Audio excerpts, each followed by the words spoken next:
නමෝ තස්සේ භගවතෝ අරහතෝ සම්මා සම්බුද්දස්සේ නමෝ තස්සේ භගවතෝ අරහතෝ සම්මා සම්බුද්දස්සේ නමෝ තස්සේ භගවතෝ අරහතෝ සම්මා සම්බුද්දස්සේ ඒතේ ධම්මේ භාවයිත්වා තයෝ සුඛ සමුද්දයේ අභ්‍යාපජ්ජං සුඛං ලෝකං පණ්ඩිතෝ උපජ්ජති තී. ධර්මානුශාසනාවෙහි සදහවර අනුග්‍රහක දායකත්වයේ දරන්නා වූ බෞතුන් ප්‍රමුඛ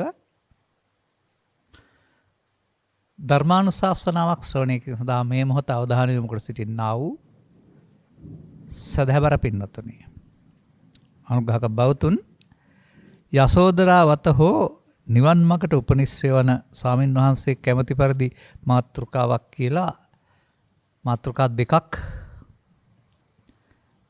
මට දීලා තිබෙනවා. යසෝදරාවත මතක් වෙනවා මට. සුවඳ බොජුන් වැළඳූ මගේ හිමිසඳට, නිබඳ බොදුන් රසකර දුන් වළඳන්ට, සුවඳ පලා පල වැවියන් හිමියන්ට, සුවඳ බල නිතර පිපියන් රන් කඳට කියලා. වනයේ පිපෙන කොයි දේමුත් රස වේවා, මලේ බඹරු ලෙස පිරිවර ඇති වේවා, අව්වේ තිබෙන රැස් මාලා අඩු වේවා, ගව්වෙන් ගව්ව දිව මාලිග සෑදේවා කියලා. යසෝදරාවගේ සෝකී රාවයේ සකස් කළ ගීතේ. එහෙම නැත්නම් යසෝදරා කියලා කියන්නේ බුදුවරයෙකුගේ ප්‍රියම්බිකාව, බුදුවරයෙකුගේ හොත බෝසත්වරයෙකුගේ ඒක විශිෂ්ට ගණේ චරිතයක්. ඒ වගේ සංයමය, පාලනය අපට හිතා ගන්න බෑ. සැබවින් අදවක අපි ඉදිරිපත් කළොත් අව්‍යාජ එකක් වෙන්නේ නැහැ. ඒක කාන්තාවකට තිරිමත් වෙන්න ආදර්ශ ගන්න හොඳ වෙන්න පුළුවන් වුණත් මම පැහැදිලි කරන නිවන් මගට අදාළ වෙන ආකාරයේ ධර්ම දේශනයක් වෙනවා කියලා මම ඔක හිතන්නේ නැහැ.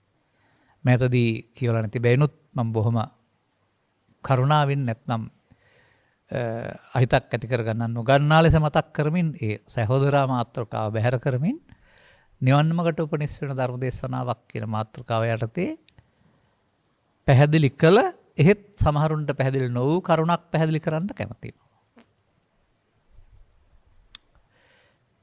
මේ සමාජ දැස බැලුවම සියස් ගණනාවක් තිස්සේ ඔවුන්ට මේ හුරු වෙලා තිබෙන්නේම තිද පුණ්‍යක් ක්‍රියා, දාන සීල භාවනා. ත්‍රිවිධ පුණ්‍යක් ක්‍රියා මොනවද ඇහුවොත් දාන සීල භාවනා කියන්නත් දන්නවා. මොකටද කරන්න ඇහුවොත් නිවන් දකින්නත් කියනවා. මේක ඔය කියන තරම් සරලව හිතලා හරියන්නේ නැහැ. අංගුත්තර නිකායේ තික නිපාතයේ පවතිනා වූ පුඤ්ඤකරවත්ත සූත්‍රය සහ කුද්දක නිකායේ පවතිනා වූ පුඤ්ඤක සීවත සූත්‍ර දෙකෙන් අවධාරණය කරන කරුණු ඔස්සේ හිතනද අපි උගන්වන්න ඕන සමාජයට. ඕන් කියවලා නැහැ. එනිසා අපි ගනිමු දාන සීල භාවනා වලින් සෝවාන් විය හැකිද? නැත්නම් බණ ආසා සෝවාන් විතුද කියලා මේ ගැටලුවට මත් බවට පත් වෙලා තිබෙන ප්‍රශ්නයක්. දැන් අපි මෙහෙම හිතන්න ඉගෙන ගන්න. ගෞතම සසුනේ මගපලලාභීත්වය තුරන් වූවායි කියන භික්ෂුන් වහන්සේලාගේ උපසපන් බව නැති වූවායි කියන ගණින්නාන්සේලාට සීමා වුණ පිරිහුණ සසුනක් තිබුණ බව. රජවරුන්ගේ අවුල් නිසා සහ පෘතුගීසි, ලන්දේසි, ඉංග්‍රීසීන්ගේ ආක්‍රමණ තුළ බුදු සමයට තැනක් නොලැබීම නිසා නාමික බුදු සසුනකට, ප්‍රතිපත්තිකාමී බුදු සසුනකට එසේ වෙතත් හදාගත්ත පූජනීය ස්ථාන ටිකවත් රැකගන්න බැරි විදිහට, ගල්වල ඒවත් රැකගෙන විදිහට අවශ්‍යයෙන් පීඩා නොවන නිසා ඒ බෞද්ධකම සුනී වී ගිය එකක් සමාජය තුළ. අන්න ඊට පස්සේ තමයි බුද්ධ සංකල්පයේ සමාජයට ඇවිදින් බුද්ධ සංකල්පයේ මෛත්‍රී බුද්ධ සංකල්පයේ බවට පත් වෙන්නේ. ඒ ගෞතම සසුන යටපත් වේ විනාශකයෙන් මගපලලාභීත්වය අවසන්. දැන් එහෙනම් අපට මේ බුදු සසුනේ පවතින පුණ්‍ය ක්‍රියාවන් ටිකක් කරමින් අනාගත බුදුරජාණන් වහන්සේගේ ශාසනය දුකින් අත මිදීම සඳහා යන පාරක් තමයි රටේ සකස් වෙලා තිබුණේ. අනාගත බුදුන් වහන්සේ දකින්ට යන්න තමයි මේ ත්‍රිවිධ පුණ්‍ය ක්‍රියාව උපයෝගී කරගන්න උගන්වලා තිබුණේ. මන්දයත් පාප ක්‍රියාවලින් අනාගත බුදුන් දකින්ට යන්නේ අපාය ගිහින් ගොඩ එන්න බැරි වෙනවා. කොතරම් කල්යයිද කියන්න බෑනේ. ගිය කෙනෙක් එනවා අඩුයි කියලානේ කියන්නේ. එහෙනම් බුදුන් දකින්ට යන නම් මිනිසුන් අතර හෝ දෙවියන් අතර ඉන්න ඕන. එහෙමයි උපකල්පනය කරන්නේ. අන්න එවිට මේ තුනම මොනවද? ත්‍රිවිධ පුණ්‍ය ක්‍රියා, තීනිමාන විකේ පුණ්‍ය ක්‍රියාවත් උනි. මහණෙනි මෙන්න මේ පුණ්‍ය ක්‍රියා වස්තු තුනක් තියෙනවා. බුදුන් වහන්සේ වදාළ දානමයන් පුණ්‍ය ක්‍රියාවත්තු, සීලමයන් පුණ්‍ය ක්‍රියාවත්තු, භාවනාමයන් පුණ්‍ය ක්‍රියාවත්තු මේ තියෙන තැන. ඔය ඉස්කෝල පොතට හරි දහම් පාසල පොතට හරි ඔබ පාඩම් කරන් තියෙන දාන සීල භාවනා කියන එක සිංහලට අරන් තියෙන එක පාලියේ තිබෙන තැන මම මතක් කළේ. මේකෙන් ලැබෙන්නේ මොනවද කියලා කෙනෙක් පාඩම් කරගත්තට දන්නේ නැහැ. අන්න ඒ නිසා ඊට පහලින් තියෙන ඡේද අරගෙන අපි එක කියලා දෙන්න ඕන.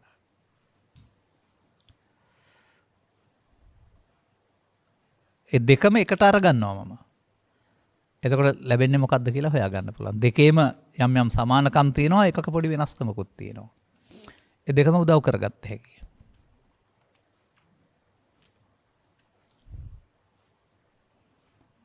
එතකොට පුණ්‍ය ක්‍රියාවත්තු කියන එකේ තේරුම මොකද්ද කියලා හොයාගන්න.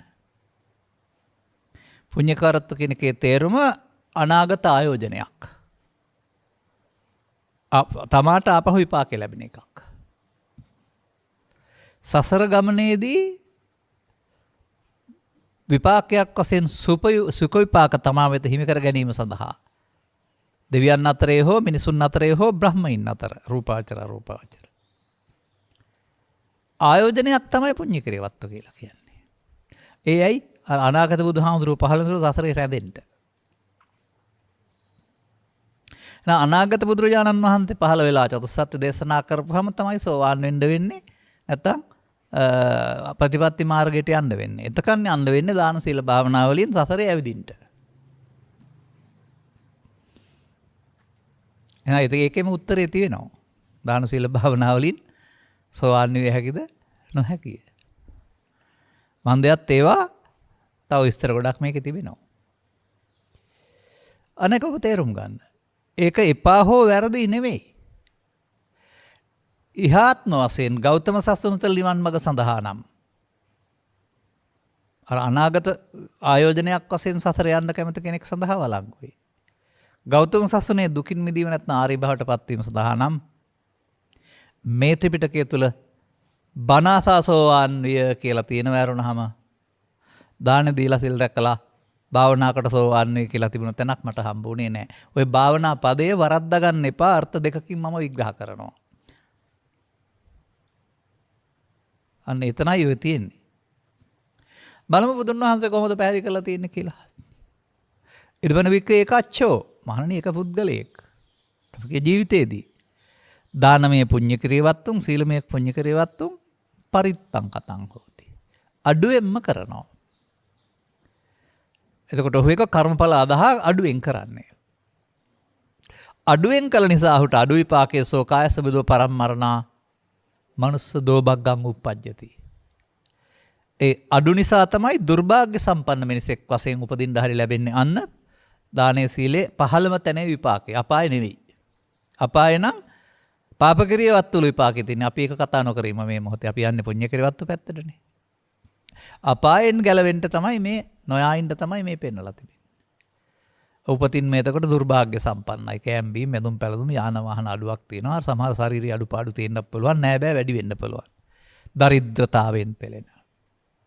මොකද ඒ ටික යහමින් ලබන්න පිං මදි. නිවන් දකින්නට පිං මදි වෙන්න නෙමෙයි. ආයු වර්ණ සැබ්බල මමින් ලබන්නට පිං මදි. දෙවෙන්න ඉදපන බික්කවේ කච්චෝ දානමය පුණ්‍ය ක්‍රියාවත්තුන් සීලමය පුණ්‍ය ක්‍රියාවත්තුන් මත්තසෝ කතං හෝති භාවනාමය පුණ්‍ය ක්‍රියාවත්තුන් නාභි සම්බෝති. මධ්‍යම ප්‍රමාණයෙන් කරනවා දානය සහ සීලය. අර මුල කීපෙකෙත් තියෙනවා භාවනාව නොකරයිද. ඒක නොකරයි කියලා අර මිනිසුන් වශයෙන් උපදින්න බාධාවක් තිබුණේ නැහැ. මේකෙත් භාවනාව නාවි සම්බෝධි භාවනාව පුණ්‍ය ක්‍රියාවක් වශයෙන් කර. අන්න මතක තියාගන්න භාවනාව පුණ්‍ය ක්‍රියාවක් වශයෙන්. අන්න ඒ වචනේ හොඳට තේරුම් ගන්න ඕන.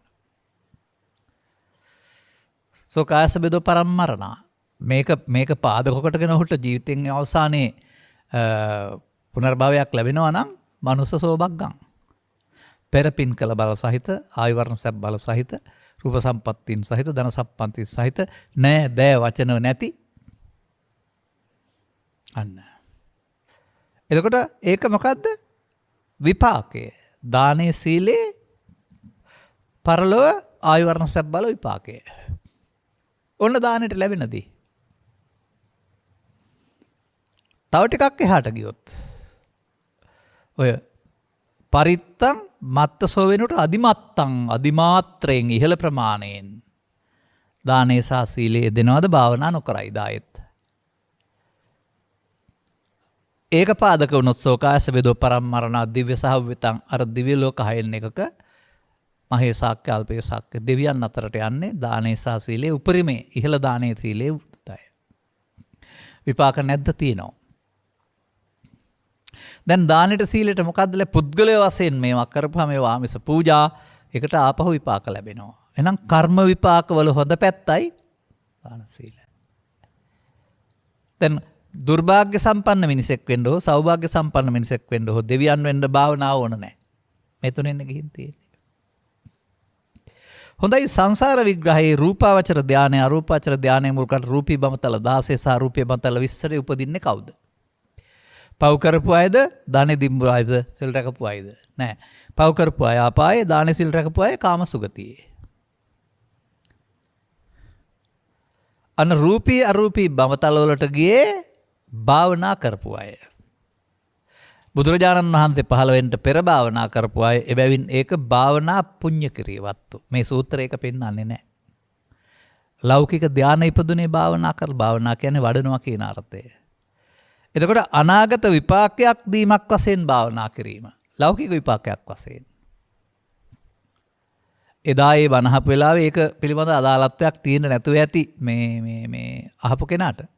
එහෙම නැත්නම් මේ සූත්‍ර දේශනා සිංහලට පරිවර්තනය කිරීමේදී භාවනා කරලා නිවන් දකින්නයි තියෙන්නේ භාවනා කරලා බඹලෝ යනවා කියලා කිව්වොත් පාඩුයි කියලා ඒක අයින් කළා දාන්නේදී. භාවනා පදේ අර්ථය හොඳට හොයාගන්න බැරි වුන නිසා. අන පුණ්‍ය ක්‍රියාවත්වක් වශයෙන් භාවනා කරනවා කියන එකේ තේරුම ඒ භාවනාවටත් අනාගත විපාක අර දානෙට සීලෙට වගේම. අන්න රූපාවචර බඹතල 16 සහ අරූපාවචර දාන බඹතල 4 විපාක විඳින්නේ භාවනා පුණ්‍ය ක්‍රියාවත්තු වල. බුදුන් වහන්සේ පහළ වෙනකොට මේ රූපී අරූපී බඹතල වලට ගියා හිටියා සෝවාන් වෙච්ච එක්කෙනෙක්වත් නැහනේ. අන්න එනම් දැන් හරි. දාන සීල භාවනා තුළ ගැඹුරු බුදු බණක් නැහැ. ආමිස පූජාවක් පවතින්නේ. ඒකට ලෞකික විපාක. පුණ්‍ය ක්‍රියාවත් වලට ලෝකේ ඉහාත්ම වශයෙන් නම් ප්‍රවෘත්ති විපාක පරලෝක වශයෙන් නම් කාමසුගතිය හෝ භාවනාවට නම් රූපී අරූපී මත විපාක. සසරේ Tamanට ලෞකික සැප ලබන්න පුළුවන් පුණ්‍ය ක්‍රියාවක් අරුණහම ගැඹුරු දහමක් ඒකේ නෑ. ඒ ආශ්‍රයෙන් ඔබ තීරුම් ගන්නවද දාන සීල භාවනා යනු කාමසුගතිගාමි භවගාමි පුණ්‍ය ක්‍රියා අරුණහම බුදුන් වහන්සේ වදාළ භව නිරෝධගාමිත්වය ඒකේ නෑ කියලා. අන්න භව නිරෝධගාමිත්වේ නැති නිසා ගෞතම සසුනේ අනාගත බුදු සසුන කක්වා යන්න තමයි දාන සීල භාවනා.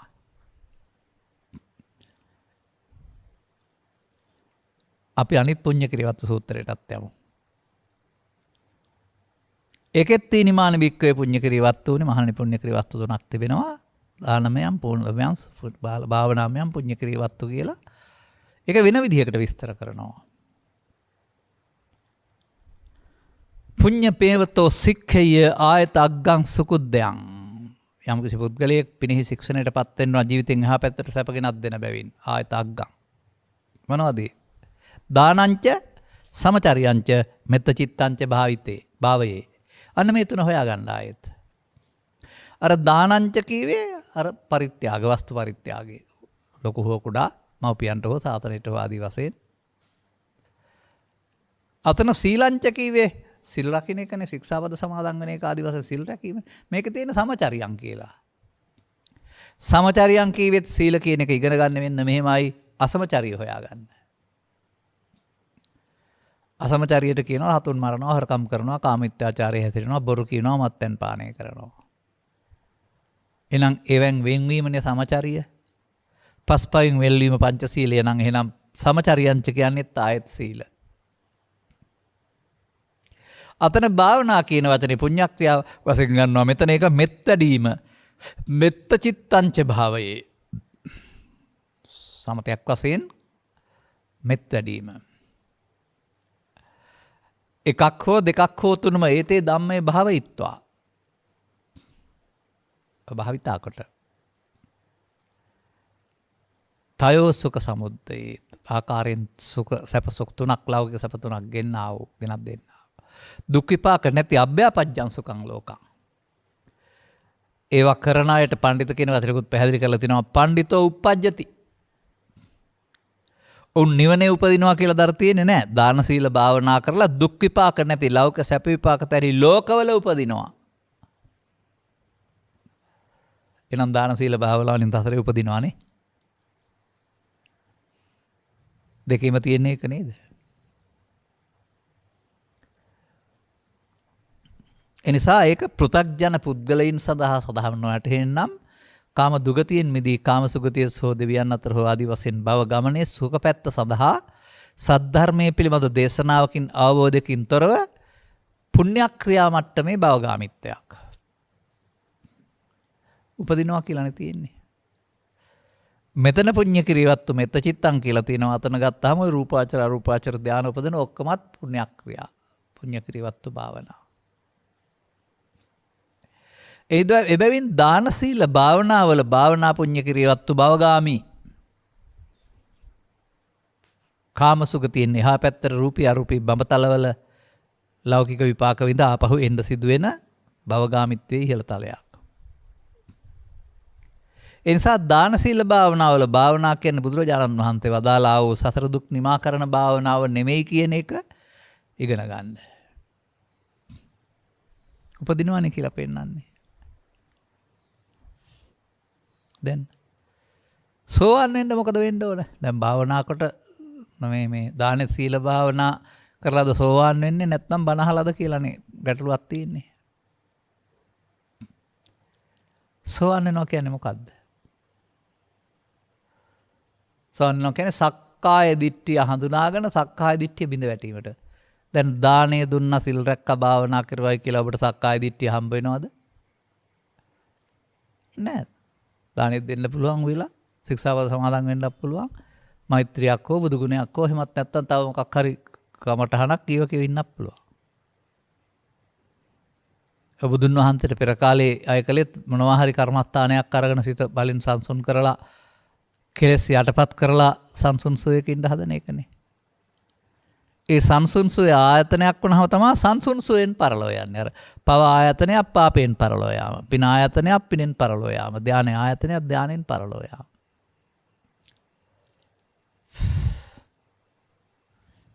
එතකොට දාන සීල භාවනා වලට පරලෝ යන්න ඇරුණාම පරලෝ නොයා ඉන්න බෑ.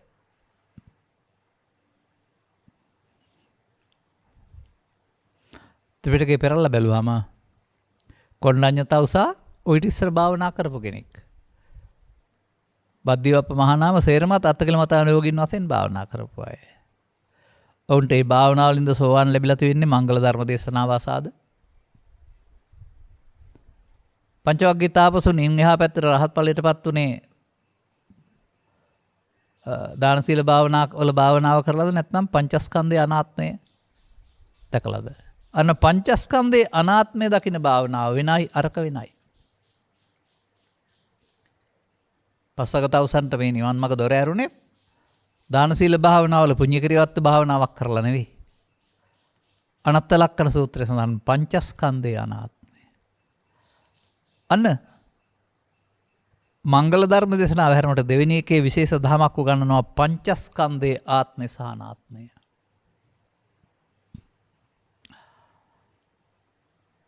දැන් පංචස්කන්ධයේ ආත්මය තුල මොනවද සත්වයින්ට හිමි වෙන්නේ? ආත්මය කියන්නේ ජීවිතයට නෙවෙයි. පංචස්කන්ධය කියන්නේ කයට නෙවෙයි. ලෝකය හඳුනා ගැනීම සඳහා ඇසෙන් කනෙන් නාසයෙන් දිවෙන් කයෙන් උපදින්නා වූ අරමුණ තුළ තියෙන විශ්ලේෂණයයි පංචස්කන්ධය.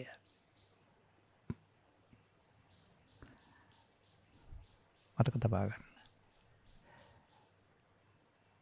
අන්න පව් කරනකොට පව් සඳහා උපදින එකත් පංචස්කන්ධයක්. පින් කරනකොට පින් සඳහා උපදින චේතනාවත් පංචස්කන්ධයක්. ධාන වඩනකොට ධාන සඳහා උපදින චේතනාවත් පංචස්කන්ධයක්. අර පංචස්කන්ධයේදී ආත්ම කොට ගන්නේ පාපය.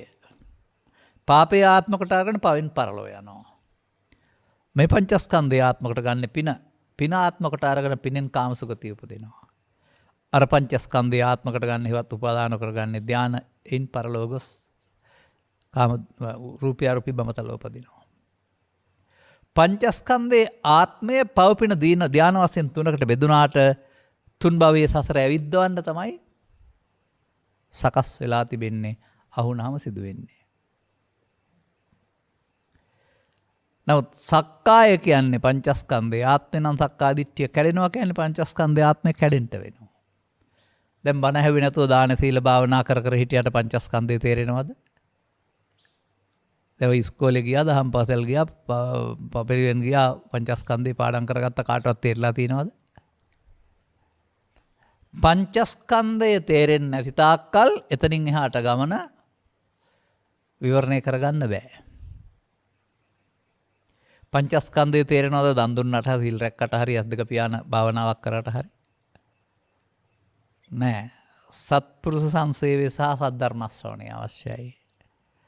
ඒ පිළිබඳ තේරුම් ගත්ත පුද්ගලයාගේ ඇසුර සත්පුරුෂ සංසේවයේ කරුණු පැහැදිලි කිරීම සද්ධර්ම ශ්‍රවණය, දේශනාව කරුණු පැහැදිලි කිරීම සද්ධර්ම දේශනය, සවන් දීම සද්ධර්ම ශ්‍රවණය.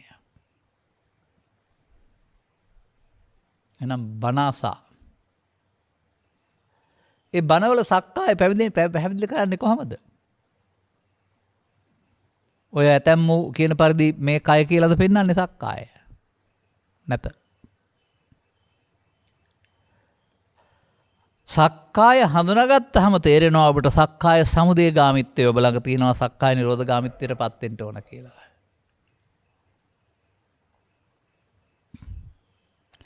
සියක් කතාවකට වඩා කියලා තියෙන ආව පංචස්කන්ධය විග්‍රහ කරන්න මට කැමැත්තකුත් නැහැ, ආසාවකුත් නැහැ. ඇති වෙලා තියෙන්නේ කියලා. ඒ වුණත් තවත් අහපු නැති අය ඉන්නවා. අහපු නැති අය තවත් පංචස්කන්ධය කියන්නේ කය කියලා හිතන් ඉන්නවා. අහපු නැති අය පංචස්කන්ධ රූප කියන්නේ ශරීරය කියලා හිතන් ඉන්නවා.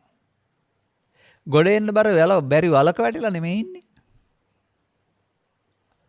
ඒ අය විහාරස්ථානයට ගිහින් හෝ සල්ලි තියනවා නම් දීලා හෝ අරගන්න සංයුත්තනිකායේ තුනපත. ඒක දෙනවා සත්තට්ඨාන කුසල කියලා සූත්‍රයක්. ඒක හොඳට කියවන්න. පාලි තේරෙන්නේ නැත්නම් සිංහල එක කියවලා බලන්න. ඒක කියවන යනකොට හම්බ වෙයි මේ කයට පංචස්කන්ධය කියන්නේ කියලා කොතනකවත් ඒකේ නැති බව. ඒක කියන යනකොට හම්බ වෙයි මිනිසාට ජීවිතේ වේදනා හයකුයි, සංඥා හයකුයි, සංකාර හයකුයි, විඥාන හයකුයි පහළ වෙනවා. පහළ වෙන්නේ හයක් නම් හය පොලකින් කියන එක ඔබ හිතලා ගන්න කියලා නෑ. හයපොළ ලෝක සත්වයින්ගේ ඔක්කොගේමත් තියෙනවා. අපි අනිත් සත්තුන්ට ගලපන්න යන්න ඕනේ නැහැ. ස්ත්‍රී පුරුෂ ගිහි පැවිදි වශයෙන් අපි අරන් බලමු. ඇස, කන, නාසය, දිව, කය, සිත. හයපොළ. දැන් හයපොළි නම් හයපොළකින් නම් පහළ වෙන්නේ පංචස්කන්ධයේ කය වෙන්න බෑ. ඇහි, කනේ, නාසයේ, දිවේ, කයේ, සිතේ දොරවල් හයේ පහළ වෙන එකක් බවට තේරුම් ගන්නවද? වේදනා හයයි, සංඥා හයයි, සංකාර හයයි, විඥාන හයයි පහළ වෙන දොරවල් හයෙන් නම් දොරවල් හයට ගන්නෙ මොනවාද? මොනවා මුල් කරගෙනද වෙන්න ඕන?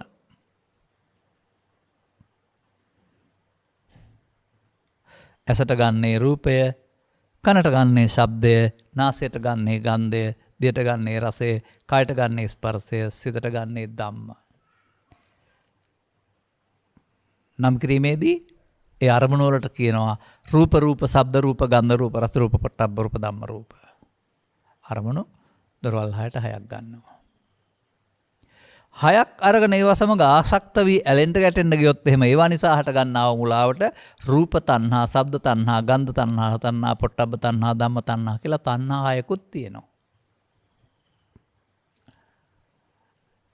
එහෙනම් ඒ අරමුණු රසය විඳින්නට යාමේදී තණ්හාවට ඇති වෙන්නේ රූප කියන්නේ ශරීරය නිසාද, අරමුණ නිසාද? ශබ්ද තණ්හාව කියන්නේ ශරීරය නිසාද, ශබ්දයේ අරමුණ ඇලීම නිසාද? ඇලෙන්නේ මොකක් නිසාද? රූප රූපය වේදනාවෙන් විඳින්න ගිහින්, සංඥාවෙන් හඳුනන්න ගිහින්, සංකාරයෙන් ඇලෙන්න ගැටෙන්න ගිහින්, රූප වේදනා සංඥා සංකාර හත කරපු දේ විඥාණයෙන් වාර්තා කරන්න ගිහින්.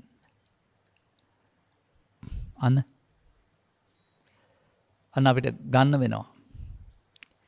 දොරවල් 6ට ගන්නා වූ අරමුණු රසය විඳීම සඳහා අරමුණු රසය විඳීමට තමයි වේදනා සංඥා සංකාර විඥාන පහළ වෙන්න ඕන. 6 පොළේ 6ක් 6 පොළේ පහළ වෙන්නේ නිකම්ම නෙවෙයි.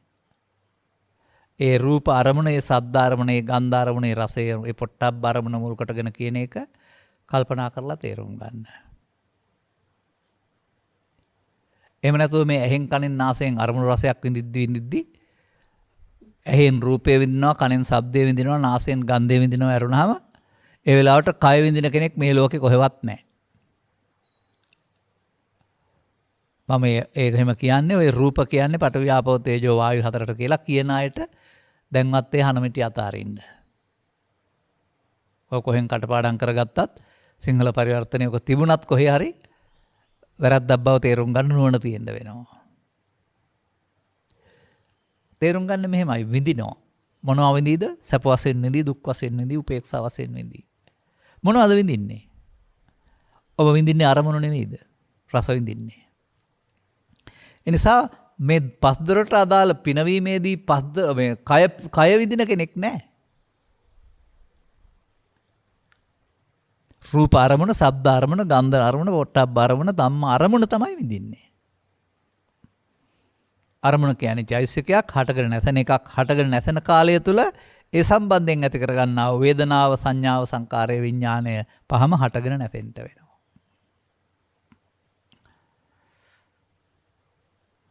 දැන් මෙන්න මේ රූප වේදනා සංඥා සංකාර පහට ත්‍රිපිටකයේ සඳහන් කරනවා සක්කාය.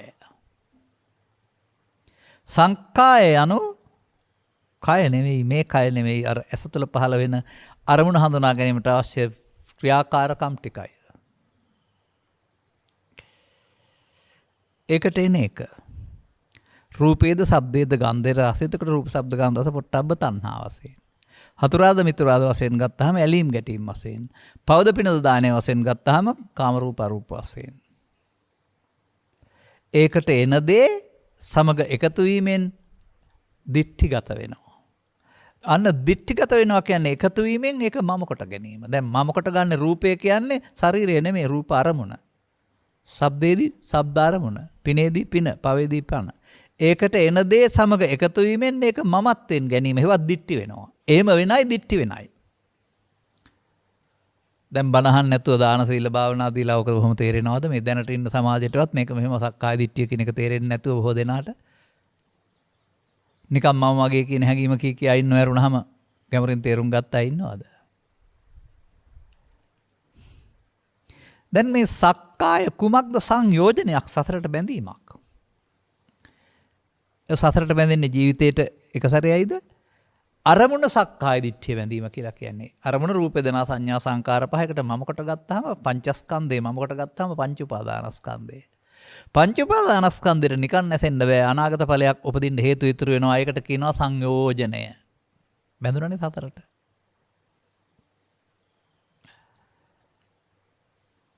එහෙනම් දානයේදී දානයේ සක්කාය දිට්ඨිය, සීලයේදී සීලයේ සක්කාය දිට්ඨිය, භාවනාවේදී භාවනාව රූප රාග නැත්නම් අරූප රාග වශයෙන් සංයෝජනය වෙනවා. පෘථග්ජන පුද්ගලයාට.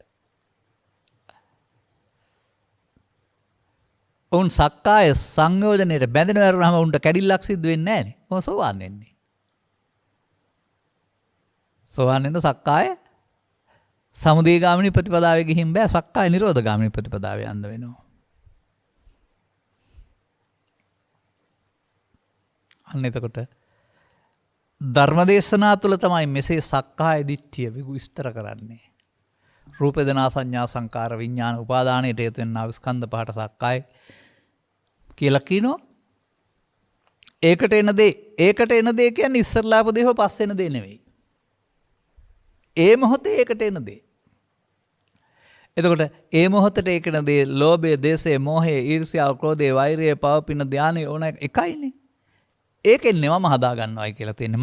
මායන්නොත් නෙමෙයි. ඒ හැඟීමට ආසක්ත වීමෙන්, ඇලීමෙන්, ගැටීමෙන් හැදෙන මුලාවට නමක් සක්කාය දිට්ඨිය.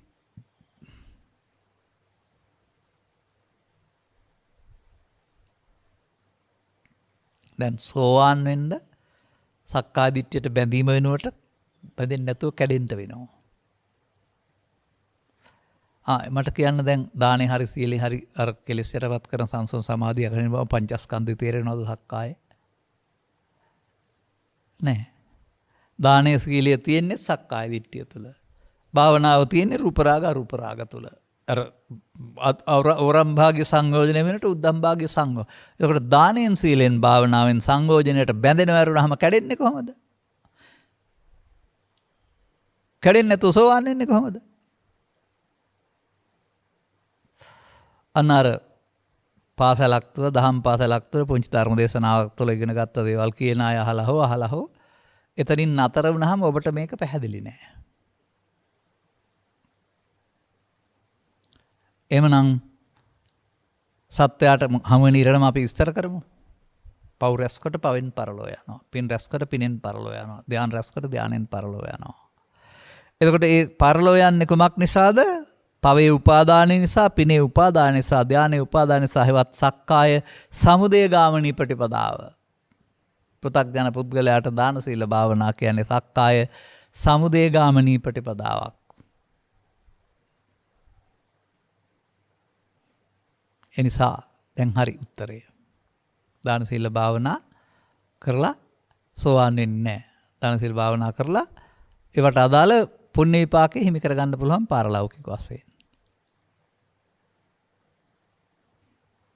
මෙතනින් ගිහින් ආපහු මෙතෙන්ට එන්න වීසා එච්චර ලෙසියෙන් දෙනවද කියලා දන්නේ නැහැ.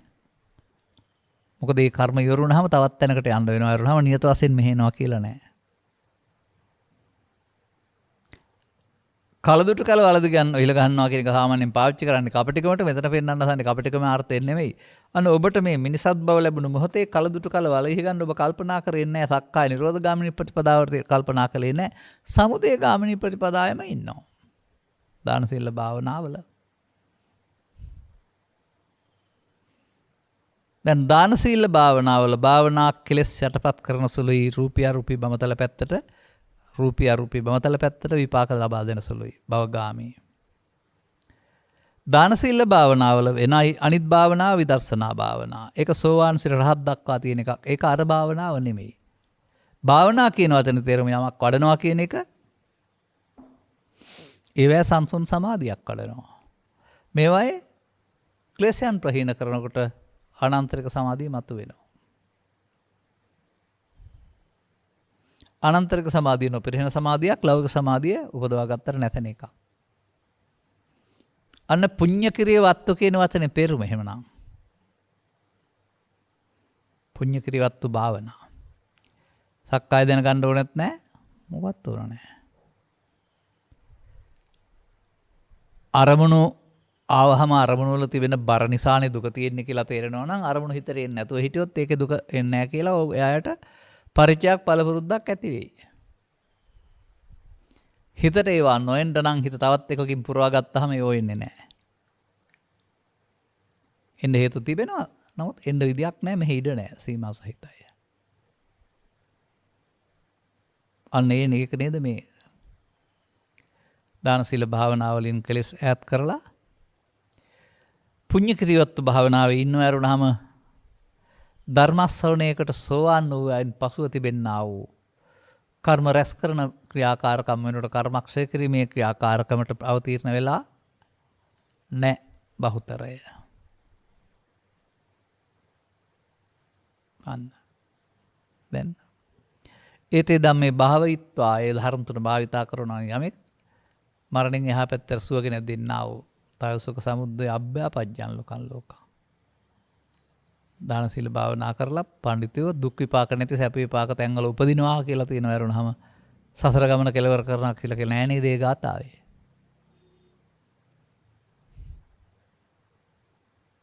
දැන් මොකද්ද හිතන්නේ?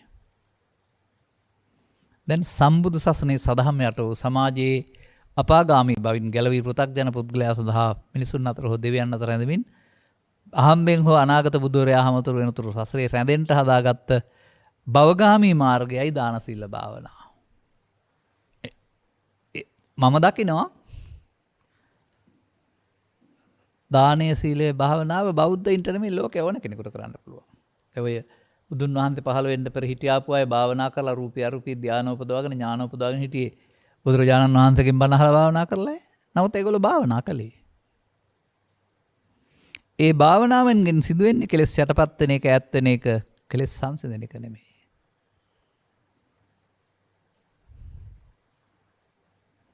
අන්න දැන් අපට සෝවාන් වෙන්න මොකද වෙන්න ඕන? සක්කාය දිට්ඨියට නොබැඳී ඉන්නට කැඩෙන්න ඕන. දැන් ළමා කාලේ ඉඳලා මහලු කාලය දක්වාම කෙනෙක් ඉන්නවා කියලා අපි හිතනවා. එතකොට අපි ආත්මයට අහු වෙලා ආත්මයක් තියෙනවා අපිට කියලා. දැන් මට අරමුණෙන් අරමුණට මැරෙනවා කියලා තේරෙනවා නම් ඒ අරමුණේ තියෙන ලෝභය, දේශය, මෝහය, ඊර්ෂ්‍යාව, ක්‍රෝධය, වෛරය, පවපින ධානය ඒවා එතන මැරෙනවා කියලා තියෙනවා නම් අනාගත සසර හදන්නේ ඒවා මැරෙන්න ඉස්සෙල්ලා ඒවා සමග ඇලීම ගැටි නිසා කියනවා නම් ඒ ඇලීම ගැටීම සක්කාය දිට්ඨිය බවත්. මොහොතින් මොහොත මැරුණත් ඇලීම ගැටීම භව ගමන හදන බවත් මව් කුසින් බිහි තැන් පටන් මරණය දක්වා යන කෙනෙක් ආත්මයක් මේක නැති බවත්. ආත්මට ගැනීම නිසා සසරට ඇලෙන බවත් තේරෙනකොට සක්කාය සමුදය ගාමිනී ප්‍රතිපදාව තුළ ඔබ ඉන්නා බව. අන්න ඔබට වැටහෙන්න ප්‍රමාණවත් තරම් කරුණු පැහැදිලි කිරීම අපි මෙහිදී කළා.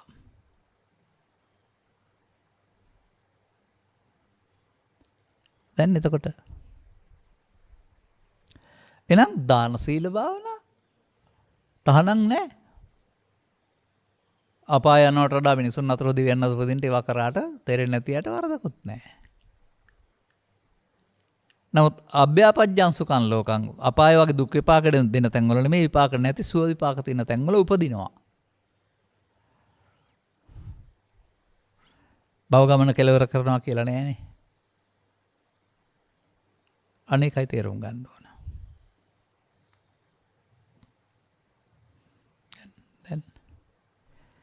දැන් ඔය සංයෝජන බැඳෙන්න බණ දැනගන්න ඕන නෑ. කැඩෙන්න බුදුන් වහන්සේ වදාළ පාර ඕනේ. අන්න සංයෝජන කඩන භාවනාව, විදර්ශනා භාවනාව සංයෝජන තිබියදී සංයෝජන යටපත් කරන එක පුණ්‍යකරිවත්තු භාවනාව නැත්නම් සමත භාවනාව.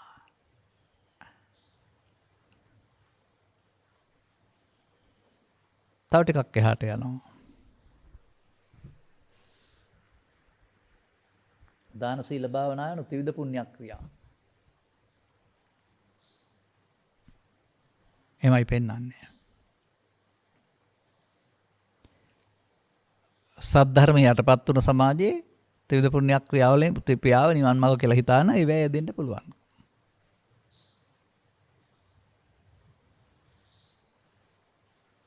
තව ටිකක් එහාට ගියාම දාන සීල භාවනාව වෙනකොට තවත් ත්‍රිශික්ෂාව කියලා එකකුත් තියෙනවා. සීල සමාධි ප්‍රඥා. ඒකත් සීලෙන් සමාධියෙන් පස්සේ ප්‍රඥාව. ඒකත් නිවන් මඟ කියලා කතා කරනවා. ඒකේ සීලය ওই ශික්ෂාපද සංවරයෙන් සිල්වත් වෙන එක අරමුණක් වඩා සමාධිය වඩා ගත්තාම ඒකේ ප්‍රතිඵලයක් වශයෙන් අනාගතයේ ප්‍රඥාව සඳහා පාර ලැබු කෙනෙක් නැහැ.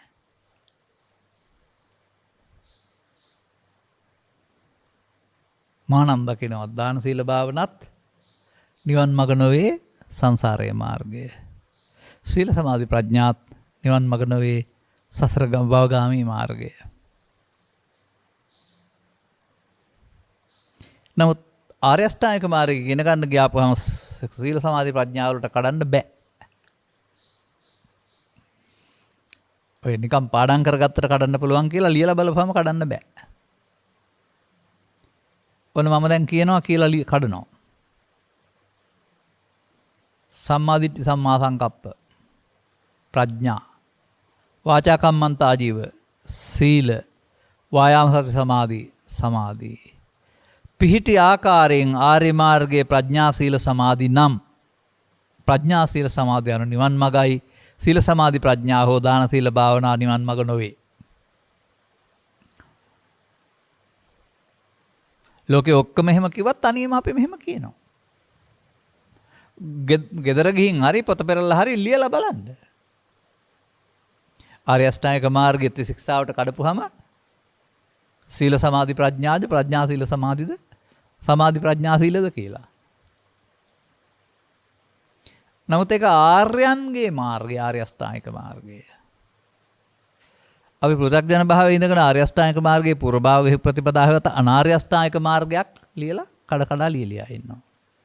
සීල ශික්ෂාපද සංවරය. සමාධි පුණ්‍ය ක්‍රියාවත් භාවනාවෙන් ලැබෙන සංසුන් බව. ප්‍රඥා ඒක අනාගත බුදු සාසනයට අද බෑ. එහෙමයි. ඒ ක්‍රියාකලාපයේ තිබෙන්නේ.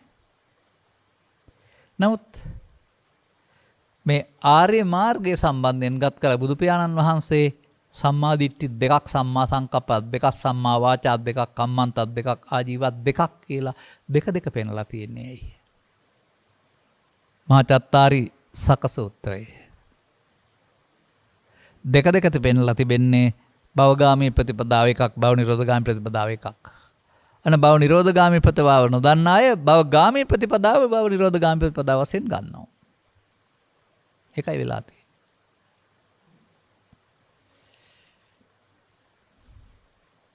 නමුත් සම්මාදිට්ඨියත් භවගාමී සම්මාදිට්ඨිය ආර්ය සම්මාදිට්ඨිය කියලා දෙකක්.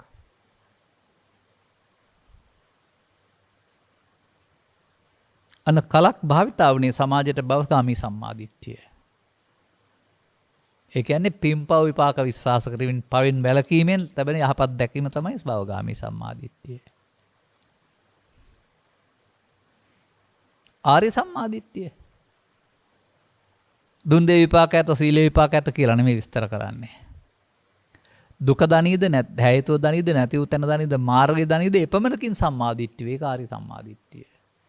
ඒක චතුස්සත්‍ය සම්මාදිට්ඨිය නේද? චතුස්සත්‍ය සම්මාදිට්ඨියෙන් පස්සේ නේද ප්‍රඥා සීල සමාධි තියෙන්නේ.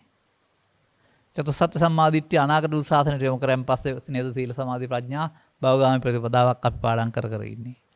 ලියනවා කියනවා පාඩම් කරනවා අනුගමනයට බෑ.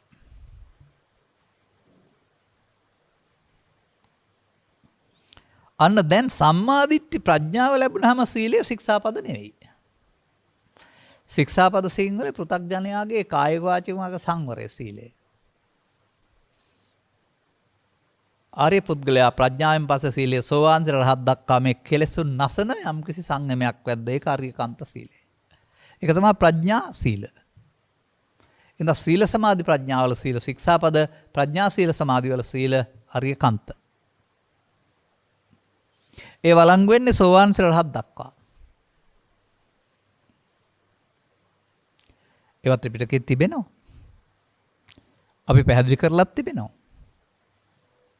ඔබට තිබෙන්නේ පාසල හෝ දහම් පාසල ඉගෙන ගත්ත මේ මතේ කරගහගෙන ඒක ඇත්ත කියලා හිතන එක නෙමෙයි. ඒක පාඩම් කරන්න විතරක් උගන්වන බුද්ධාගමක් නේ. ඉස්කෝලේ හරි දහම් පාසලේ හරි පිරිවෙනේ හරි සෝවාන් වෙන්න බුද්ධාගම උගන්වනවා කියලා මම දකින්නේ නැහැ. ඉස්කෝලේ ආවන එකකුත් නෑ අම්මලා තාත්තලා ළමයි. මොකද ලොක්කෝ බක්කෝ වෙනවට කැමති කට්ටිය බුද්ධහම් පාස් කරලා ලොකකමක් පෙන්වන්න යනවා සෝවාන් වෙනවට කැමති නෑ අම්මලා තාත්තලා.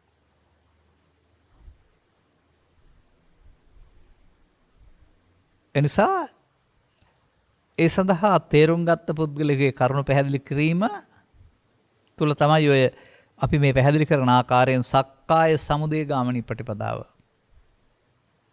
සමාජයට විවරණ වෙන්නේ. එසේනම් සක්කාය සමුදය ගාමිනී ප්‍රතිපදාවේදී දානයේ සීලේදී පුණ්‍ය කර්ම රැස් වෙනවා. භාවනාවේදී ධ්‍යාන කර්ම රැස් වෙනවා. කර්ම මාර්ගය.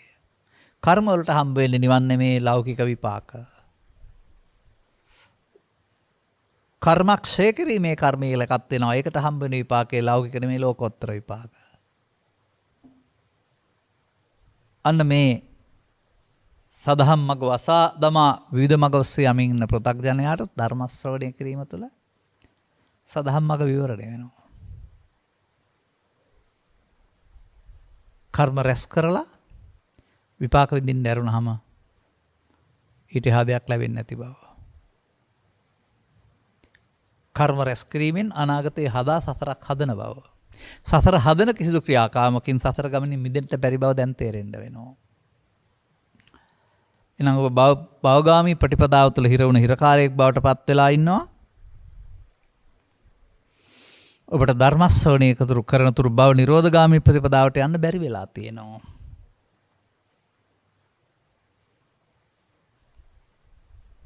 එහෙනම් සංයෝජන තුළ නේද ඉන්නේ සක්කාය සමුදය ගාමිනී ප්‍රතිපදාව නේද ඉන්නේ නිරෝධ ගාමිනී ප්‍රතිපදාව දන්නේ නැහැ නේද? දැන් බණ අසනකොට ඒ බණ මගින්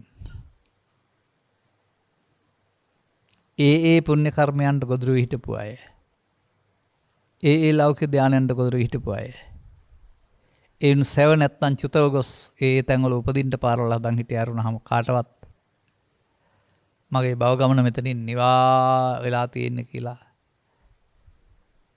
අයං අන්තිමා ජාති නත්ති දානි පුනබ්බව කියන්න තරම් පුළුවන් ශක්තියක් කාටවත් හම්බුණාද?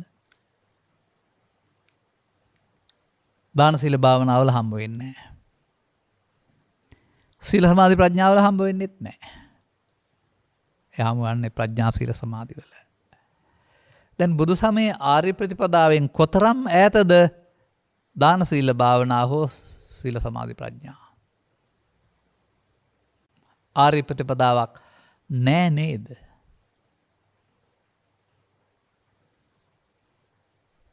භාවනාවත් ඉඳගෙන කෙලෙස් යටපත් කරමින් සංසුන් සමාධියක් හදාගන්නා වූ දුකෙන් පලා යන ක්‍රමයක් බවට පත් කරගෙන වෙලාවක් වෙන් කරගෙන කරනවා ඇරුණාම අර කියන ස්වභාවයන් තේරුම් අරගෙන අනුගාමිනී ප්‍රතිපදාවක් නැහැ. අන්න අපට තේරෙන්න වෙනවා. මේ ඉන්න ප්‍රතිපදාව පූර්ව භාග ප්‍රතිපදාවක් කරනම ආර්ය ප්‍රතිපදාව නෙමෙයි. බුදුන් වහන්සේ පහළ වෙන්න පෙරත් තිබුණ සද්ධර්ම යට වුණ කාලේ තිබෙන අනාර්ය ප්‍රතිපදාවක්. ආර්ය නෙමෙයි. අන්න ආර්ය බවට පත් වෙන්නේ මේ සද්ධර්මයේ ශ්‍රවණය කරපුවාම සක්කාය තේරෙනවා යාට. මේ අරමුණට එන සමග ඇලුනේ ගැටුනේ නැත්නම් සංයෝජනයක් ඇති වෙන්නේ නැහැ. ඒක නැති වෙලා යනවා. ඇලීමෙන් ගැටීමෙන් සංයෝජන කරනවා. ඇලුනේ ගැටුනේ නැත්නම් ඒක නැති වෙලා යනවා කියලා නේද තියෙන්නේ. මෙසේ අන්න දැන් ඔබ තුළ මේ ඇස කන නාසය දිවකය කියන අරමුණු රස විඳින්න යාම තුළ මේ හැම එකක් තුළම සක්කාය පහළ වෙන හැටි සක්කාය සමුදය ගාමිනී ප්‍රතිපදාව වැටහෙන පහළ හැටි තේරෙනකොට ඔබ ඉගෙනගත්ත ලෞකික දේවල් ආශ්‍රයෙන් සැපසෙවීම නැමැති මිරිඟුව පිටපස යවන බව අර පැත්තෙන් තමයි හොරෙන් සසරට බැඳෙන බව දන්නේ නැති බෞද්ධෙක් වෙනවා. සක්කාය සමුදය ගාමිනී ප්‍රතිපදාව අනාගතයට තමයි ඔහුට පාර කපා ගන්න පුළුවන් වෙන්නේ.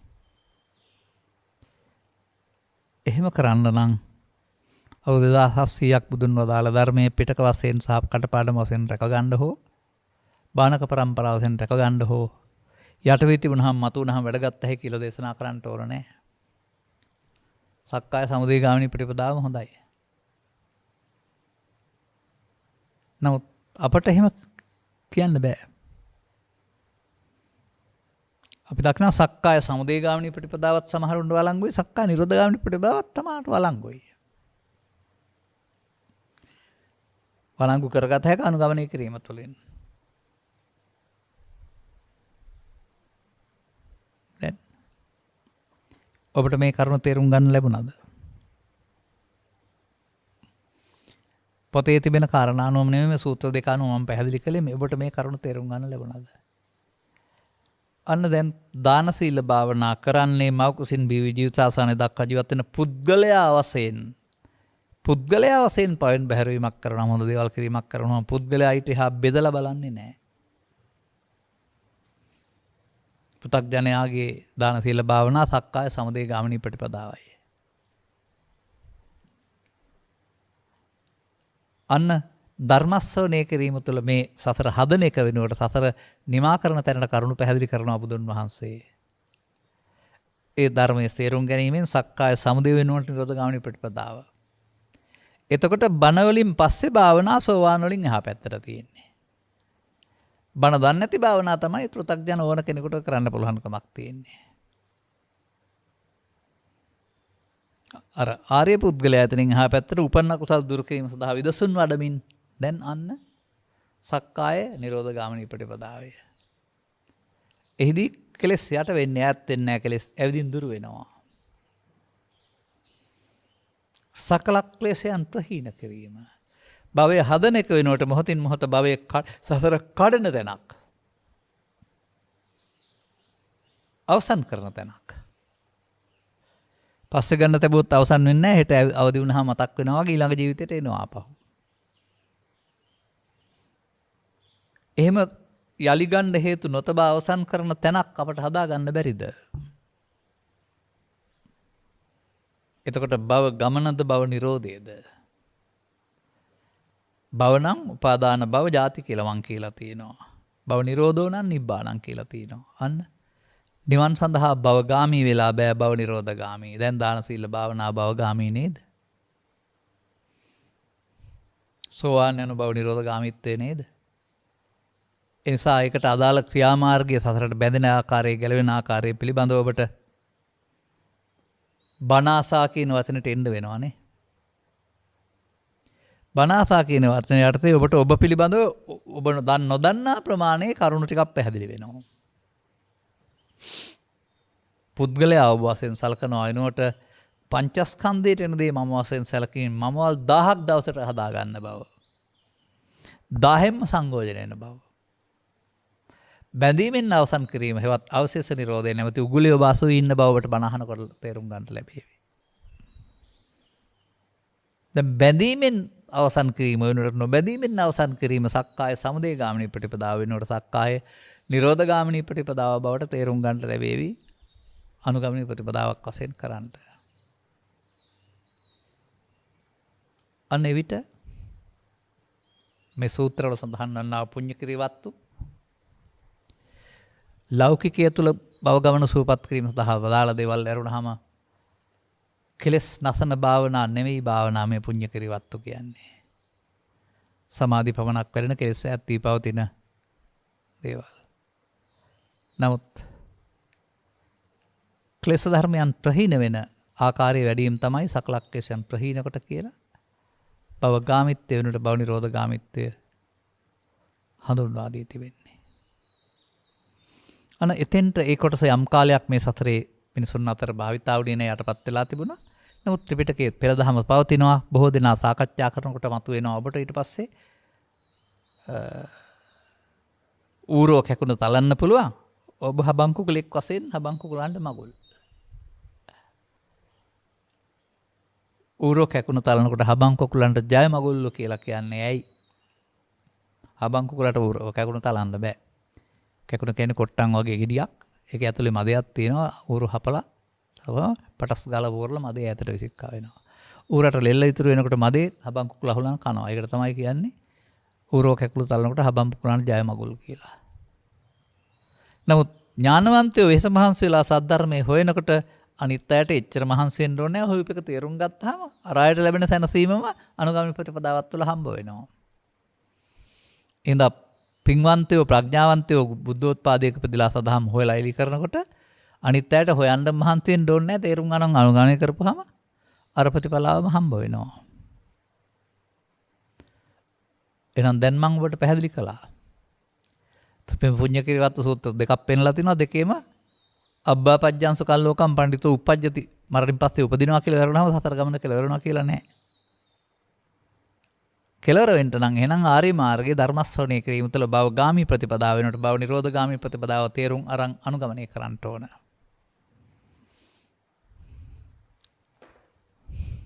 අන්න ඔබට ධර්ම ශ්‍රවණය කිරීම තුළ මේ පිළිබඳ දැක්ම ඇති වෙනවා. අවබෝධය ඇති වෙනවා. අනාර්ය මාර්ගය වෙනකොට ඔබට ආර්ය මාර්ගයට ප්‍රවිෂ්ඨ වෙන්න පුළුවන්කමක් තිබෙනවා. අනාර්ය මාර්ගයේ භවගාමිත්වය වෙනකොට ආර්ය මාර්ගයේ භව නිරෝධගාමිත්වය ඔබට තෝරා ගන්න සිද්ධ වෙනවා. ඔබ එවිට අරමුණේ බැඳමින් සසර හදන එක වෙනකොට අරමුණේ නොබැඳමින් සසරෙන් මිදෙන සක්කාය සමුදය ගාමී වෙනකොට නිරෝධගාමිනී මාර්ගයට ප්‍රවිෂ්ඨ වෙන්න පුළුවන් පාර තේරුම් ගන්න කෙනෙක් වෙනවා. අන්න සත්පුරුෂ සංසේවයේ සද්ධර්ම ශ්‍රවණය තුළ ඔබට ලැබෙනදී දැන් තේරුම් ගත්තා නම් ඊට පස්සේ ඔබට ඔන්න ඔය යන්න පුළුවන්. ඒකට තමයි ඔය ධම්මානුධම්ම ප්‍රතිපදාවේ දෙනවා යෝනිසෝ මනසිකාරය කියලා. සතර සෝතාපට්ටි අංග කියලා පෙන්නන්නේ. මේ සතර සෝතාපට්ටි අංගවල දාන සීල භාවනා කියලා පෙන්නලා නැහනේ. සතර සෝතාපට්ටි අංග සත්පුරුෂ ආශ්‍රය සද්ධර්ම ශ්‍රවණය යෝනිසෝ මනසිකාරය ධම්මානුධම්ම ප්‍රතිපදාව. ඒක පිළිගන්න. දාන සීල භාවනාවෙන් සෝවාන් වෙනවද කියලා හක කරන්නේ නැතුව මේ තියෙන සෝතාපට්ටි අංග 4. ඒක නැති නිසා තමයි මේකට අවතලා අනාගත බුදුන් වහන්සේ ඉස්සරහා සෝතාපට්ටි අංග පාවිච්චි කරන්න සසරේ ඇවිදින්න හදාපු එක තමයි දාන සීල භාවනා කියන්නේ. ඒක තේරුම් ගන්න. ඇවිදින්න ඕන නම් ගියාට කමක් නැහැ. බුද්ධෝත්පාදයේ සද්ධර්මයෙන් මගහැරි අතරමං වෙන එකට අභිනවව කියන්නේ නැහැ. අපි මේ මොහොතේම මේක පැහැදිලි කරලා දෙන්නයි උත්සාහ කරන්නේ. අදාළ කරුණු තේරුම් ගනිමින් සතර සෝතාපට්ටි අංග ඔබේ ජීවිතයට සමීප කරගනිමින් ඔබ නොදන්නා දේවල් තේරුම් අරගෙන අනුතුරු අනුගාමී ප්‍රතිපදාවක් තුළින් භවගාමීත්වය වෙනුවට භව නිරෝධගාමීත්වය. ඒ දාන සීල භාවනාත් නෙවෙයි සීල සමාධි ප්‍රඥාත් නෙවෙයි. ඒ ප්‍රඥා සීල සමාධි භව තේරුම් ගත්තාම ප්‍රඥාවෙන් සීලයටත් සීලෙන් ආනන්තරික සමාධියටත් එන්න පාර පෑදේවි. ධම්මසපාදා ගැනීමට ඔබට කරුණ පැහැදිලි කිරීම උපනිශ්‍රේ වේවා හේතු ආසනාව වේවායි කියන සුභාශිංසනයේ ප්‍රාර්ථනා කරමින් මම ධර්මානුශාසනාව මෙපමණකින් අවසන් කරනු ලබනවා. මෙම උතුම් ධර්ම දේශනාව ප්‍රඥානාලිකාව තුළින් විකාශනය කිරීම සඳහා සදැහැති දායකත්වයේ දරනු ලබන්නේ කෝකිල දිවුලපිටිය ලිපිනෙහි පදිංචි ඉනෝකා වීරවර්ධන දියණිය විසිනි. නිවසේ නමයි කෝකිල කියන්නේ. අරමුණු 4. මිට වසරකට පෙර එනම් 2021 මාර්තු මාස 3 වෙනි දින මිය පරලෝකීය වූ රෝහිණී විජයවර්ධන මෑණියන් පරලෝසෙපත් වී වසරක් පිරීම නිමිත්තෙන් එතුමියගේ ගුණ සමරා සහ පුණ්‍ය ආනන්දනා කිරීම පිණිස මෙම උතුම් ධර්ම දේශනාව සිදු කරන ලබන අතර මෑණියන්ට මේ උතුම් ධර්ම දාණයෙන් ධර්මයේ උපහාරයක් වේවා. පින් කැමති වෙනක වෙසේ නම් පුණ්‍ය කුසල් අනුමෝදන් වී ජීවිතය සුවපත් වේවා. මතු භවයකදී මිනිසත් බව ලබා සදහම් හමු වීමෙන් නිවන් මඟ සාක්ෂාත් කරගනිත්වා. ඔබ මේ ලීලා තියෙන දේවල් වල ඌනතාවයන් මම මේ සම්පූර්ණ කරන්නේ. සුජීවත සිටින පියාණන්හට නිදුක් නිරෝගී සුවපත් භාවය සහ දීර්ඝා සම්පatti ලැබේවා. ඔන්න ඒ අය වෙනුවෙන් බණක් කියවයි කියලා දැනගත්තාම අහලා අපේ දරුවා අපි වෙනුවෙන් බණක් කියවයි කියලා සතුටු වෙයි. අතකොට අනුමෝදනය. දරු දෙදෙනා ඇතුළු සියලු ඥාති හිත මිත්‍රාදීන් දුක් වේවා නිරෝගී සුවපත් වේවා. මේ පරලෝකීය සිසු ඥාතීන්ද මේම ධර්ම දාණයෙන් ජනිත වන්නා පුණ්‍ය කුසල අනුමෝදන් වේවා. සියලු ඥාතීන් අනුමෝදන් වේවා කියන එක ධර්මානුකූල නෑ විනයානුකූල නෑ.